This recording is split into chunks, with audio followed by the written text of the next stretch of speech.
It was an ordinary day. I knew my wife and kids had to go the next day to Karachi. I didn't know they were going, but I know बस अंदर से कुछ था. So those 3 months with my kids was an intensive course. I dropped them at the airport, just like you would do normally, which every Pakistani does normally every day. ठीक है ना? Airport पे छोड़ा, you expect कि यार the people you're trusting, they will get your family or your loved ones across to the point of कहते हैं जहाँ पे जाना चाह रहे हैं in safety. I had no idea. I hugged them goodbye at the airport. I went back to the office expecting call कि यार आरे मैं पहुँच गई. तो हुआ ये कि जिस टाइम पे उसकी कॉल आनी थी, मेरी अम्मी बहू की कॉल आई कि फौजिया किस एयरलाइन से गई है. मतलब क्यों खैरियत, कहते हैं एक प्लेन जो है वो क्रैश हो गया. एंड उस टाइम पे I can not begin to tell you what happened. It was like the whole world kind of stopped. ठीक है ना, I was in shock. और उसके बाद फ़ोन बंद हुआ है. उसके बाद मैं बस खड़ा रहा 5 मिनट के लिए. मेरे साथ एक कॉलीग था तो आके मुझे हिलाया थोड़ा सा. तो मतलब कि please just like give me 1 second, let me compose myself. ठीक है ना, मैं खड़ा रहा. It was like my whole के the life was sucked out of मी.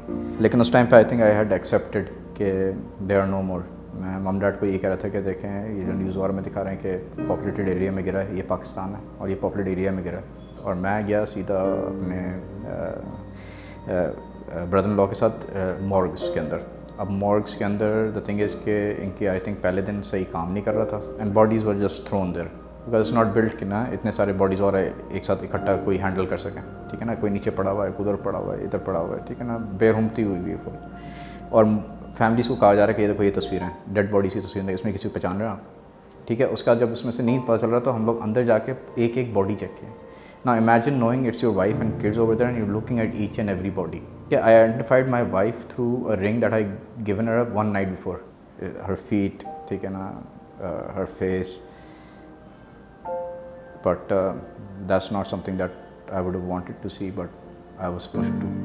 उसके बाद I was trying to look for my other kids, लेकिन the bodies were so charred and disfigured कि मुझे समझ नहीं आ रहा था. There was like blood and pus everywhere और पता नहीं क्या कहते हैं, स्मेल जो है unbearable. ठीक है ना.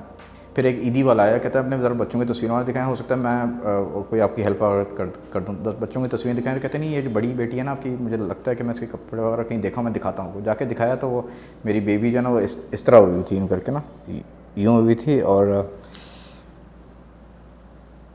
दुपट्टा अपना 3 दफ़ा गले के तरफ पहनती थी. वो पहनी हुई थी, हाथ के अंदर बैंड्स थे उसके. और कपड़े उसके जो है वो जिस तरह आग के पास कोई चीज़ रखें तो वो फेड हो रही थी ना, उस तरह था. तो पैटर्न बड़ा सारा नज़र आ रहा था. And he was my baby. I looked at her feet, I looked at her hands and I wanted to touch her but I couldn't. तो उस टाइम पे मैं लगा हुआ था मिशन पे. ठीक है ना, I had converted my pain into a mission. जो उसके बावजूद मैं 2 महीने यहाँ पे रहा हूँ to help these people out.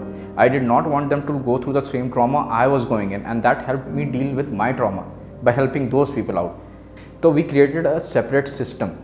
ठीक है ना. तो एक तरफ से मैं लोगों से उसी ग्रुप के अंदर से those are the people who became volunteers. They forgot their pain and they started helping other people. So तो वो हीलिंग वाली चीज़ थी ना, तो वो उनके अंदर भी आई थी हीलिंग वाली चीज़. तो रात को मैं बैठता था, तस्वीरें वगैरह निकालता था, वीडियोस निकालता था. And I used to be crying for 40 days. रात को बैठ के मैं काम कर रहा होता था, कुछ पोस्ट कर रहा हूँ, ये कर रहा हूँ, ट्राइंग टू फिगर आउट कि सिस्टम किस तरह का है, किसको करना है, क्या करना है, स्ट्रैटेजाइज करना है. I was putting my wife के पिक्स, माई उसके kids. I used to be like crying. बस आपके आंसू निकल रहे होते थे ना. I used to be like typing. And उस टाइम पे इसलिए कर रहा था, I didn't want my parents to see me crying. I needed to grieve. I could not keep that inside. I could not sleep. 2-3 घंटे बाद फिर मैं उठ जाता था. ठीक है ना. तो अगर आप एक्सेप्ट कर लें ये चीज़ होगी है, ठीक है ना, थोड़ा सा आपको ये हो जाएगा ठीक है, now they're in a better place. I know I saw my wife and kids in that state, लेकिन I was like this is their worldly remains, they are happy up there. तो वो जब गिल्ट के अंदर जाता है ना, काश मैं ये कर लेता यार, कहीं टायर पंचर हो जाता, ये हो जाता, फ्लाइट मिस हो जाती. ठीक है ना, इस तरह की चीज़ें लोग सोचते हैं. ये सबसे बड़ी ख़राबी होती है जिस टाइम पे आपका ये इस मोड पे चले जाना आपका दिमाग, देन यूर डन फॉर. उस टाइम पे आपको कंट्रोल की ज़रूरत है कि आपको बताएं इट्स ऑलरेडी हैपेंड. अब ये सोचने का फ़ायदा है नहीं. Either you can give in to it और you can stand up, accept it and move on.